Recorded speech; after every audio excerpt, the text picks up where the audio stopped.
స్వప్న వాళ్ళ పాపకైతే ఉయ్యాల్లో వేస్తూ ఉంటారు. అలా బామ్మ పాపని ఉయ్యాల్లో వేసి పేరు పెట్టడానికైతే రెడీ చేస్తూ ఉంటుంది. అదే టైంలో అక్కడికి కారులో అయితే అనామిక దిగుతూ ఉంటుంది. ఇక అక్కడికి అందరూ ఒకే దగ్గర ఉండేసరికి అనామిక వచ్చేసరికి షాక్ అవుతూ ఉంటారు. అందరూ అయితే అనామికని చూసి షాక్ అవుతూ ఉంటారు. ఇక కావ్య కూడా షాక్ అవుతూ ఉంటుంది.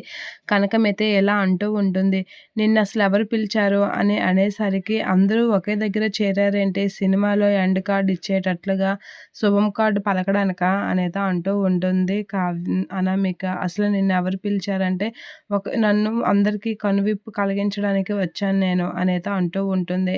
నువ్వు ఇక్కడి నుంచి వెళ్ళు అని కావ్య అంటూ ఉంటుంది. ఎందుకు తన్ని పంపించేస్తున్నారు, మీ రహస్యాలు బయటపడిపోతాయనా అని రుద్రాణి అంటూ ఉంటుంది. ఆ మాటలకి అందరూ షాక్ అవుతూ ఉంటారు రుద్రాణి ఆడిన మాటలకి.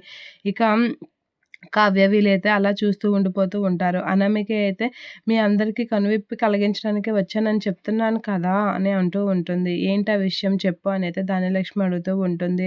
రాజ్ కావ్య వాళ్ళు 100 కోట్ల అప్పు చేశారు, ఆ విషయం మీద అడగడానికి వచ్చాను అనేది అంటూ ఉంటుంది. మీకు అందరికీ చెప్పడానికి వచ్చాను అని అనేసరికి రాజు ఒకసారిగా అనామిక ఆడిన మాటలకి షాక్ అవుతూ ఉంటాడు. కావ్య అయితే ఇది ఎందుకు ఈ విషయం బయట పెట్టింది అనేది అనుకుంటూ ఉంటుంది. ఇక అపర్ణ, సుభాష్ వీళ్ళందరూ అయితే షాక్ అవుతూ ఉంటారు. ఇదేనా వీళ్ళు ఇన్నాళ్ళు దాచిన నిజం అనేది అనుకుంటూ ఉంటారు. ఇక రుద్రాని, బామ్మ వీళ్ళందరూ అయితే ఒక్కసారిగా షాక్ అయ్యి అలా చూస్తూ ఉండిపోతూ ఉంటారు.